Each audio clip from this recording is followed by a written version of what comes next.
Hello everyone and welcome to the second episode for today. Today's episode deals with making Orthodoxy more inclusive. So I was asked a question on my Instagram profile. How can we make Orthodoxy more accessible to people with cognitive disabilities, as well for those who are paralyzed, deaf, blind, and so on? Thank you for your question. Now, I'm a perfect layman in these sort of matters. So, I will just share some of my thoughts out loud, and that's about it. This is one of those poorly researched videos of mine. So, as someone, because the person who asked this, well, she works in a charity that connects people with and without cognitive disabilities. So, she's more in the know regarding this than I. Okay, let's start with a couple of general notes. First of all, the good thing about Orthodox worship is that it involves all senses. You have the sense of touch when you make the sign of the cross, or when you venerate an icon or a relic, when you make the prostration, and so on. You involve the sense of taste when you take the holy bread or when you partake of the Eucharist. You partake even with the sense of smell, with incense. You partake with the sense of sight by seeing what is happening, and it is visually very interesting because you have these vibrant colors, these majestic frescoes, all these icons, these interesting vestments, these great iconostasises, and so on and so forth. So there's, for every sense there's something. So people who are blind or deaf can still, get involved, because Orthodox Divine Liturgy, at least, is very easy to follow because it has a very strict structure. Other services may be less so, but still there are some fixed portions in every service that everyone can get involved with. Also, as regards to paralyzed people, of course, ramps for disabled are always a welcome addition to any church. But once I had this very snide thought, I wanted to attend the Holy Mystery of Unction in the Cathedral of St. Sava. And the cathedral has this huge crypt church beneath it. It was paid for by the Russians, so it's done in a very Russian style. People think that it is either majestic or tacky. I'm somewhere between both. I find it both at the same time. I think it's a bit of an overkill, but again, I also believe that it is a beautiful thing and that it will remain for posterity. Anyway, they were holding this service, and as I was leaving, I noticed that in order to reach the church, you have to descend this huge flight of stairs. And if you're in a wheelchair, less so if you use crutches, but especially if you're in a wheelchair, there's no way you can actually reach the church. And I thought how ironic it is that as a person who can't move, you can't attend a healing service because you can't move and possibly receive healing. It was like one of those funny church signs, like the meeting for the self-esteem group is on Wednesday, use the back door. Or the Weight Watchers group is at 9, please use the large double door, and so on. It was literally the real-life case of that. Of course, blind people can still listen to the liturgy and hopefully follow a booklet of the service with a Morse code.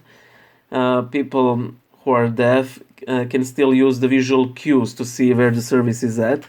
So, as regards to them, I think that their participation within the liturgy isn't affected all that much. However, with cognitive disabilities, um, I think that there may be more issues because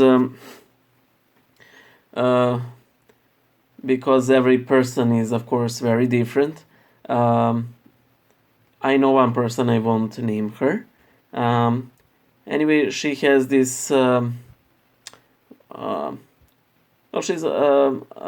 She has this weak form of autism, and she has this phobia of the church.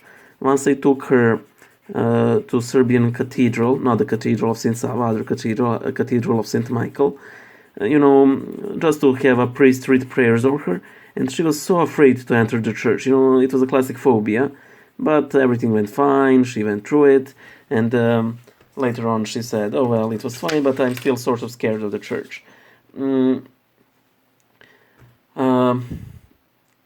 I don't have anything. I have a large group of friends who have devoted themselves to inclusion of people with cognitive disabilities, especially autism, and they form these great workshops where they involve people with autism, to have them sing and everything, and a lot of these people are Christians, and I really liked one of their videos where one of the autistic children is singing Alive from the Portal video game, and it was really awesome. So I don't know. I think that depending on particular person, some sort of a choir or practice would be most beneficial. But then again, this is just me assuming. I don't know. I'm not an expert on this. But then again, this may be a good, time as any, to get more informed, what what issues such people face. However, I will say one thing. I do think that people who have these sorts of disabilities and their caretakers are true martyrs, and that they're no less lesser martyrs than, for example, Saint George that we're celebrating today. As regards to parents of children with disabilities, I like to compare them with Saint Simon of Cyrene, because there was Saint Simon. He was minding his own business. He's walking around trying to finish everything by the Sabbath, and suddenly he encounters a bunch of Roman guards who are dragging this bloodied, broken man, probably a murderer. Who knows who he is and what horrible things he has done. And because the man is so broken and practically able to move, they force poor Simon to carry the most precious thing in the whole wide universe. Imagine that, you're just minding your own business, and the next thing you're carrying the cross of the Redeemer of the entire human race. And in the same way that Saint Simon helped Christ at that moment, in his last moments before his glorious resurrection, I think that anyone who in any way helps these parents out, helps them through all of their struggles, will also take share of their martyrdom. It is just, something that I sometimes ponder, and when I see people like that, in the streets, because I personally don't know many such cases, it just crosses my mind how, me especially, we all like to think about ourselves as doing these great things, but then you see as such a case and you realize that you're nothing than dust, and that these people have passed you like they're galaxies in front of you towards the Lord. I personally think that, at least in the Orthodox Church, we have one great thing that is of great help with people with any sort of disability, and those are the saints. Because we had Saint Matrona, who was blind. We had Saint Nicephorus the leper. Well, he was clearly ostracized and he got blind. Later on, we have Saint John the dwarf. I think it's pretty self-explanatory what his issue is, big feet. And we also have the entire category of people who were holy despite, their cognitive disabilities. We call them fools for Christ. Now, a lot of these people feigned different mental issues, but in a lot of cases, I'm absolutely certain that that some of them did have actual disabilities and mental issues, but they have reached Christ through them, not despite of them. There is the story of this simple-minded monk.